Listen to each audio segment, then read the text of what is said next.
आप जब प्रातः कालीन उठें तो पहले उठने का नियम लें कि सूर्योदय के 1 घंटा पहले हम उठेंगे। देखो हमारी प्रार्थना मानना। तो इस समय सूर्योदय कई बजे होता है? लगभग 6 बजे 6:30 बजे। 6। आप 5 बजे उठ जाइए और उठ करके सबसे पहला कार्य कीजिए, पृथ्वी के चरण स्पर्श कीजिए, भूमि के चरण स्पर्श कीजिए। और फिर आप जिस आसन पर बैठे हैं, देखो ध्यान से हमारी तरफ सुनना, जिस आसन पे बैठे हैं, जिस पे शयन किए थे, जिस सैया पर सोए थे, पृथ्वी को प्रणाम करने के बाद उसी सैया में 5 मिनट केवल बैठ जाइए और 5 मिनट बैठकर 5 संतों का नाम ले लीजिए। जैसे हम लोग श्री स्वामी हरिदास जी की जय, हरिवंश महाप्रभु की जय, हरिराम व्यास जी की जय, नागरीदास जी की जय, श्री ध्रुवदास जी की जय। 5 संतों के नाम याद कर लीजिए। इसके बाद नीचे उतरिए और पहले जो अपने माता पिता, अगर वो शयन कर रहे हैं तो कोई बात नहीं है, अगर वो शयन नहीं कर रहे हैं तो पहले जाकर माथा रखकर उनको प्रणाम कीजिए। इसके बाद आधा लीटर या 1.25 लीटर जितना आप जल पी सकते हैं, उस जल को आप हल्का सा गर्म करवाइए अपने माता पिता से, जो भी आपकी सेवा में हो, या अगर आप स्वयं कर सकते हो तो स्वयं हल्का सा। अगर 500 ग्राम पी जाए तो और अच्छी बात है, और इससे ज्यादा पी जाए तो अच्छी बात है। वज्रासन में बैठना आता है? वज्रासन जानते हो आप लोग? देखो वज्रासन, वो देखो बैठ रहे हैं, ये दोनों पैरों को ऐसे करके इससे बैठकर जल पिया जाए। ये आपके ब्रह्मचर्य की रक्षा करेगा, कब्ज नहीं होने देगा और आपके मस्तिष्क की गर्मी को ठंडा करेगा। ऐसे वज्रासन में बैठकर धीरे धीरे 5 या 10 मिनट में जल पिया जाए, एकदम न पिया जाए। गिलास में लेकर के 500 ग्राम जल धीरे धीरे उसको पिया जाए। फिर इसके बाद आपको 100-200 कदम टहलना है। फिर इसके बाद आप शौच जाइए।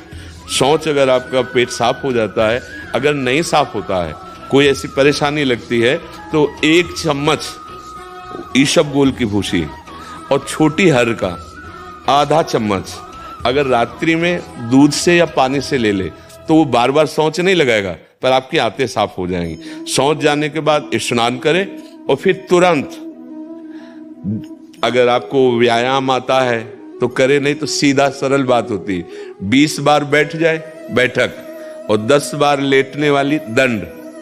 और इसके बाद जो अनुलोम विलोम, जो इससे खींचे इसे छोड़ दे, इससे खींचे इसे छोड़ दे। इसके बाद दोनों हाथ ऐसे करके 7 बार ऐसे करे, सीधा खींचे और सीधा छोड़ दे।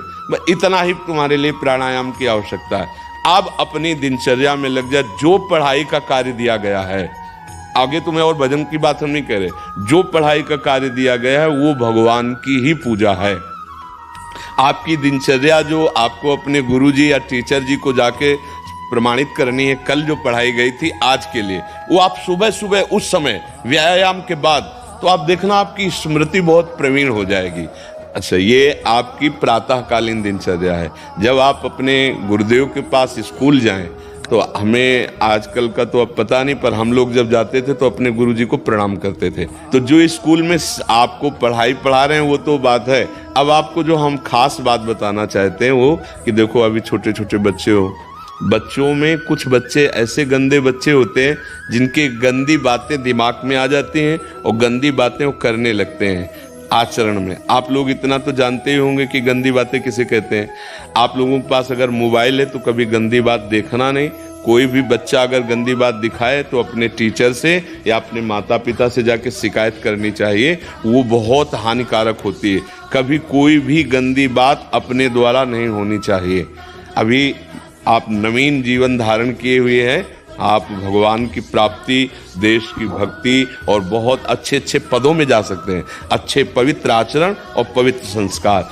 ब्रह्मचर्य के लिए गंदे बच्चों का संग त्याग करना, गंदी कोई ऐसी हरकत सिखावें या बात सिखावें तो उसको सुन करके छुपा नहीं लेना, तुरंत अपने टीचर से बताना या अपने माता पिता से बताना, और ऐसे बच्चे का कभी संग नहीं करना।